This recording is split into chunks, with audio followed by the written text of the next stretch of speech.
Angela and Lisa had heard the stories about the door in Miller's Woods. Some kids at school said it was just an old door from when there used to be houses in the woods. But the older folks in town knew better. They said the door had always been there, standing alone between two ancient oaks, waiting. The girls shouldn't have been in the woods that day. The sky hung low and grey, and the wind made strange whistling sounds as it moved through the bare November trees. But Angela had been having those dreams.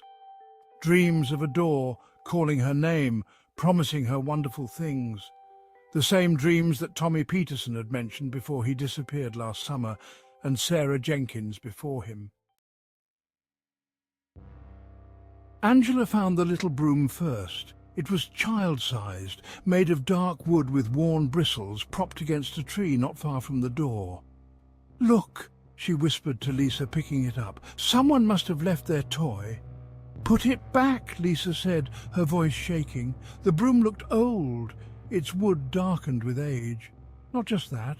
It felt warm in Angela's hands, like it had been sitting in sunlight, even though the woods were cool and shaded. A faint humming seemed to come from it, almost like a lullaby played too slowly. The door stood before them, its dark wood scarred with strange symbols that seemed to shift when looked at directly. To Angela, it looked like her bedroom door.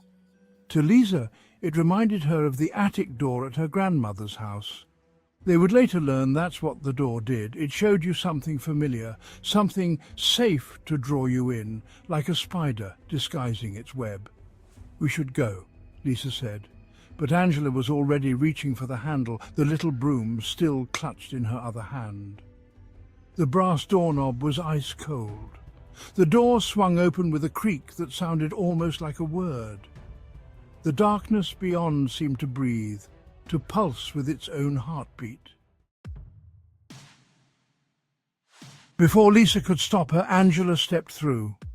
Lisa grabbed her friend's sleeve at the last second, and both girls tumbled into the void. They landed in what looked like a child's playroom, but everything was wrong. The toys were oversized, looming over them like giants. A rocking horse the size of a car swayed back and forth with no one on it, its painted eyes following their movements. Massive building blocks cast shadows that moved independently of the light, forming shapes that looked like reaching hands. "We need to go back," Lisa whispered. But when they turned around, the door was gone. That's when they heard it. The sound of sweeping, accompanied by soft humming. The same lullaby they'd heard from the broom. But now it was clearly words. "Sweep away the darkness deep, sweep until you fall asleep. Sweep the floors both day and night, sweep until your soul takes flight." Around the corner came a small figure, holding an identical broom to the one Angela had found. It was a child, or something that looked like one, sweeping invisible dust in precise mechanical movements.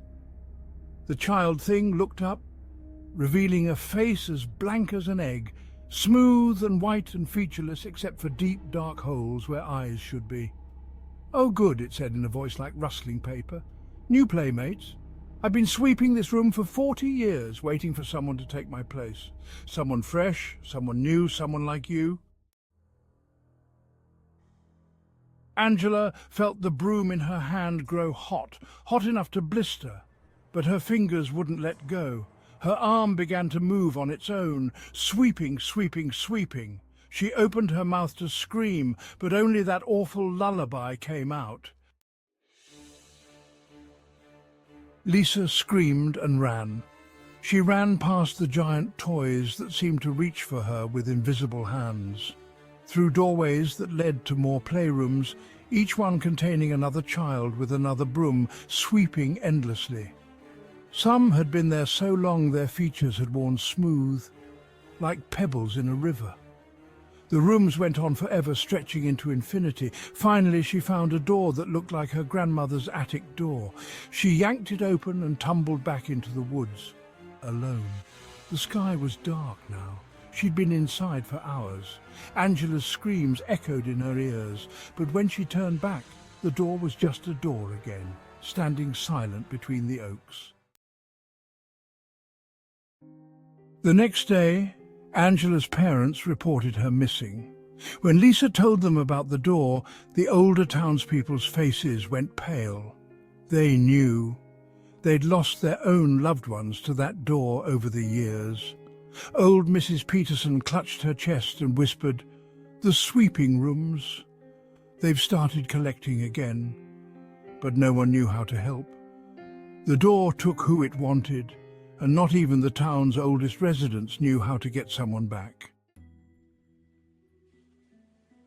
Years later, Lisa returned to Miller's Woods.